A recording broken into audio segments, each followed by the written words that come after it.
Hi, everybody. I'm Brittany Lewis, a breaking news reporter here at Forbes. Joining me now is Melissa DeRosa, Democratic strategist and former secretary under Governor Andrew Cuomo. Melissa, thank you so much for joining me. Thanks so much for having me, Brittany. Big news this week. On Tuesday, Vice President Kamala Harris announced her running mate, Minnesota Governor Tim Walz. First, what's your reaction? They went with safe. I think that she made a calculated decision. Shapiro, there were a couple of narratives that were spinning out, right? You had the Fetterman situation where, Shapiro and Fetterman had this sort of long-standing feud. He went to her camp and said, Shapiro's going to try to overshadow you. This isn't the pick that you want. It can be difficult. So you had sort of that. And I think, there's been a couple of stories that have come out saying Kamala didn't want to worry about being overshadowed. She's going to be the presidential nominee. It shouldn't be about him. And then also, unfortunately, I think that there was an element to this where there was a concern that you could see a splinter within the Democratic Party if you picked Shapiro because he was Jewish. And that it would send a signal to the pro-Gaza Palestinian supporters where there was already sort of this rift that's just beneath the surface and have that erupt even further. And so I think that at the end of the day, she decided to go with someone who was perceived as being the safe choice, as someone who's not going to overshadow her, and as someone who will hopefully be a positive, not electorally necessarily, but certainly won't be a negative. That was the calculated decision.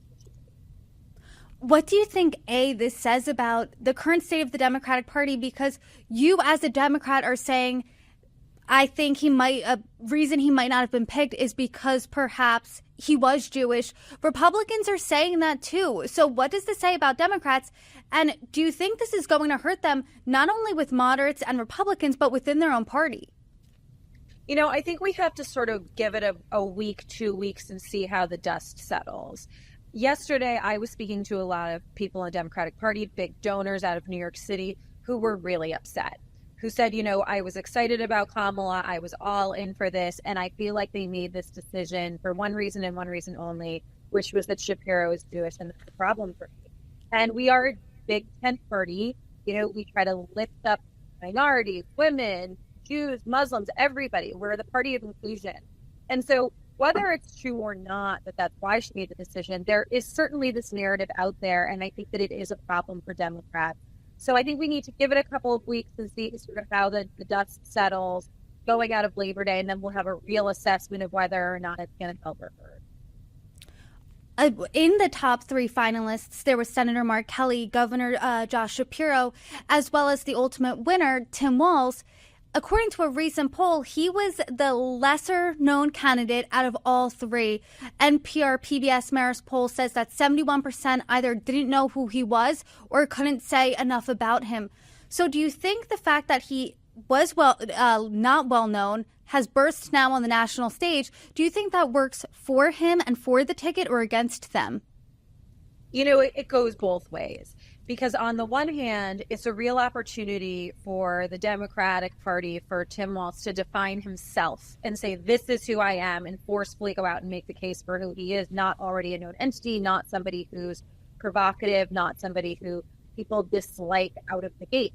At the same time, the same is true on the right.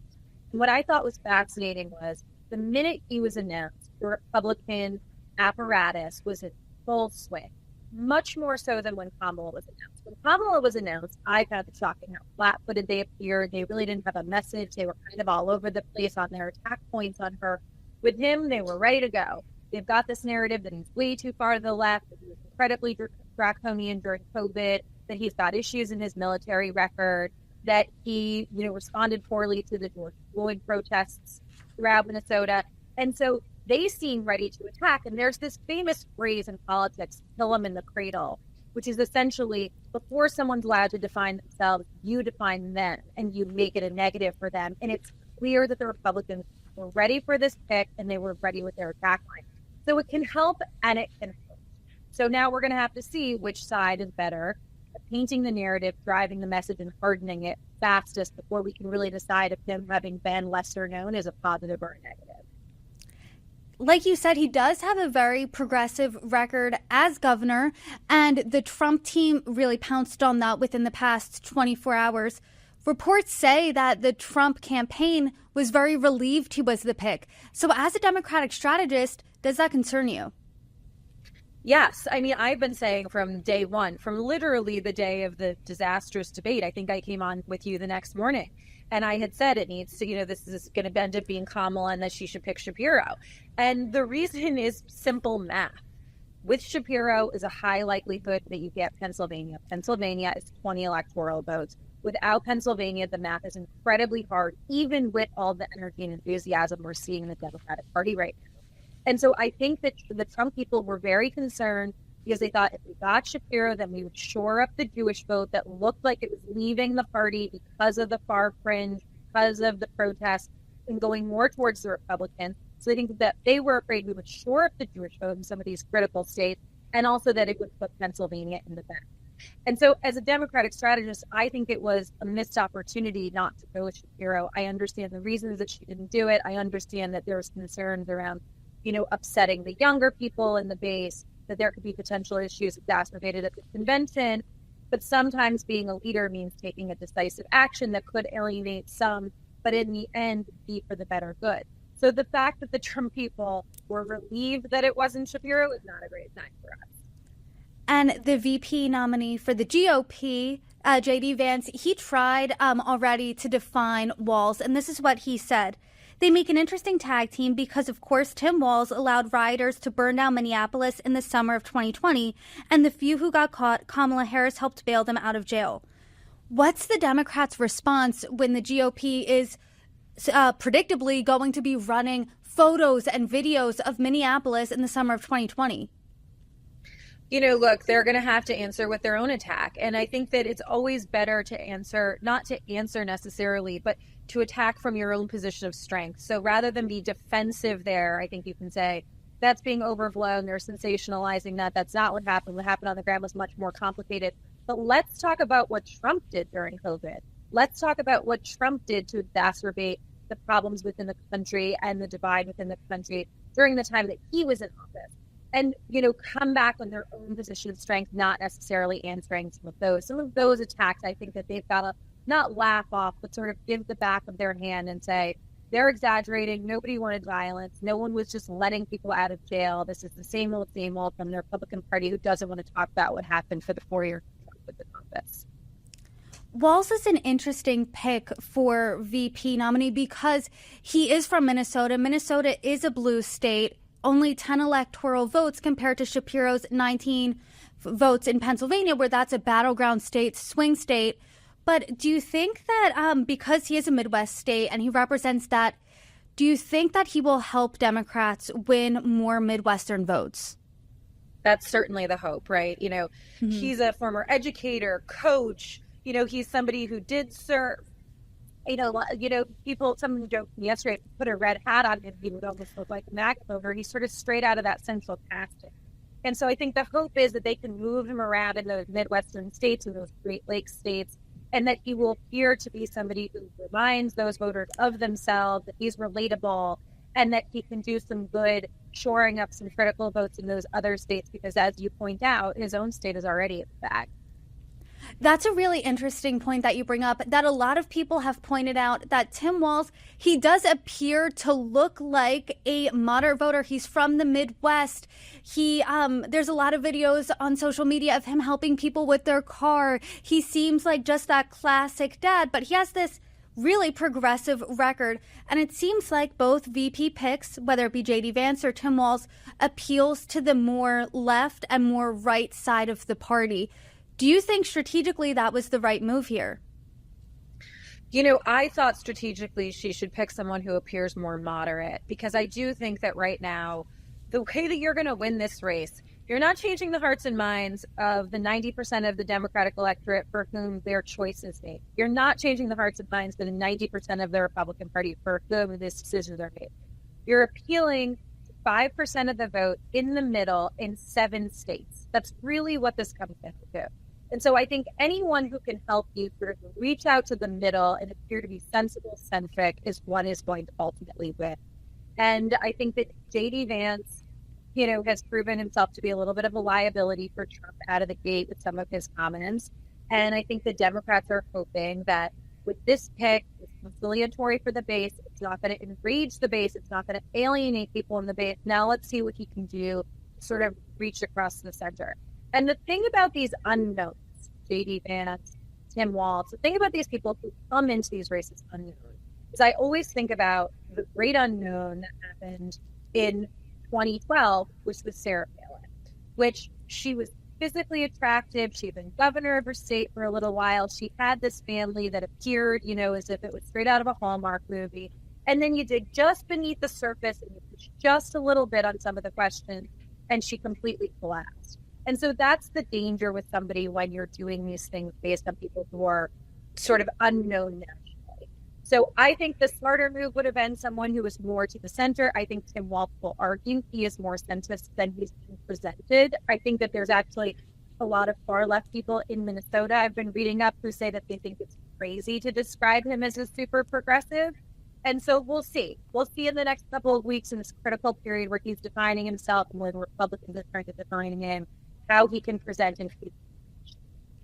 There seems to be a vibe shift within the Democratic Party. I mean, even just in our conversation, you and I talked after the first presidential debate, and then now it's different. There was panic, there was discord, there was a sense of despair, it seemed like, amongst Democrats when Joe Biden was running, and especially after that first debate.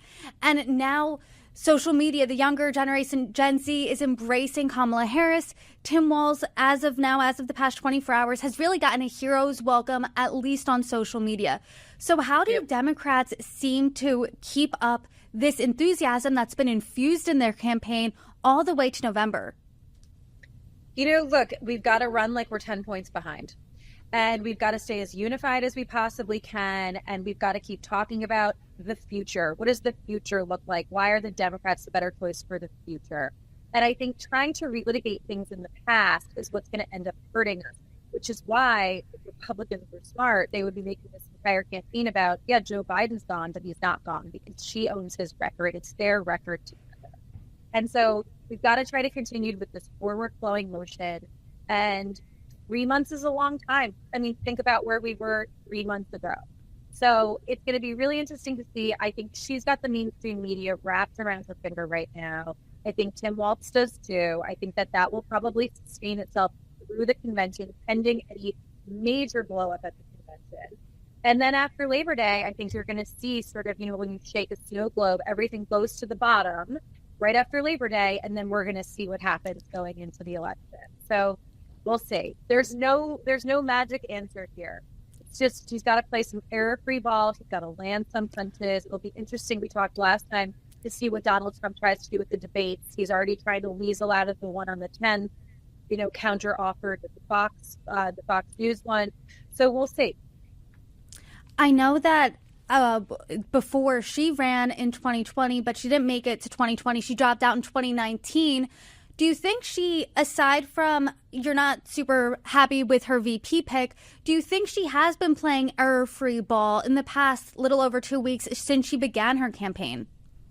Absolutely.